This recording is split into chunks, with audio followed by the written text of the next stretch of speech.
kahit natapos na nga ang Asian Games ay talagang ayaw magpatalo ng China dahil na rin sa talagang naghahanap ang mga ito ng dahilan para nga sabihin na hindi malinis maglaro ang Gilas dahil na rin sa lumalabas raw sa kanilang test na bumagsak nga ang mga players ng Gilas at Jordan na sina Justin Brownlee at Bisay sa doping test na kanilang ginawa pagkatapos ng championship game. Ang nakakapagtaka nga ay kinuha ang samples o ginawa ang test pagkatapos ng championship game. Halatang halata na gumagawa na lamang ang China ng dahilan para nga masabutahe ang pagkapanalo ng Gilas. Kitang-kita kung ano ang gustong palabasin ng China at ang nakuha nga ng Gilas ay gold medal at ang Jordan naman ay silver habang ang China ay bronze. Hindi talaga malinis maglaro ang China at alam rin natin na isa sila sa problema ng ating bansa. Dinudumihan nga ng China ang gold medal ng Gilas at talagang iyakin ang mga ito at hindi marunong tumanggap ng pagkatalo. Tapos na nga ang panahon ni Yao Ming at wala na silang maaasahan pa na malakas na player. Kaya pa iiyakin naman ngayon ng Gilas ang China ng sunod-sunod at sana nga ay palagi nilang makatapat ang China sa larangan ng basketball dahil na rin sa nakikita natin na mas angat ngayon ang mga bigs ng Gilas at nadidihado na nga ang China sa loob ng paint.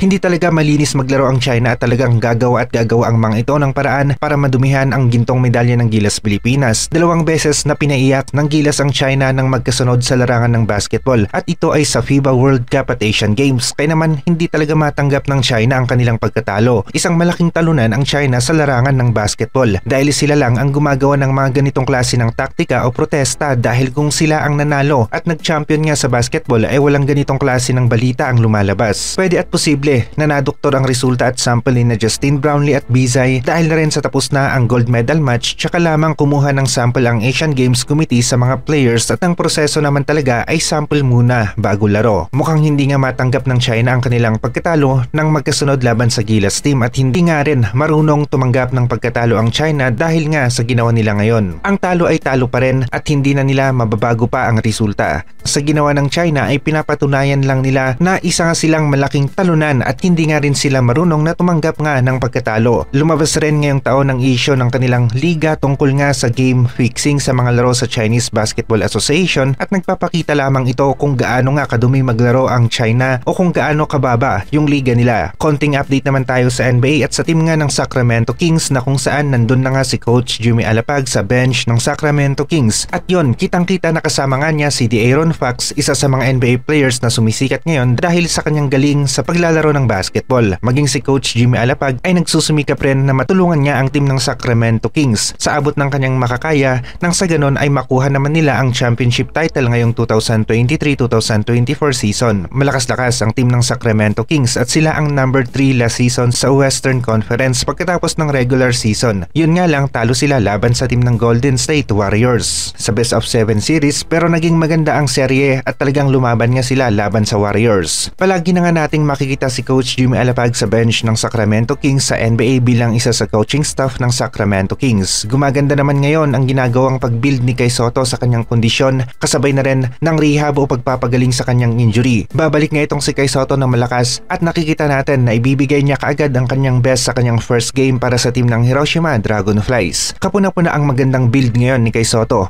at tiwala pa rin tayo sa batang ito dahil na rin sa patuloy lang siya sa kanyang hard work, ensayo at ang pag-abot nga sa kanyang goal. Hanggat hindi nga tumitigil itong si Kai ay buhay na buhay pa rin ang goal niya at 21 years old pa lamang itong si Kai Sotto kaya naman malaki pa rin yung chance niya na maabot ang kanyang goal.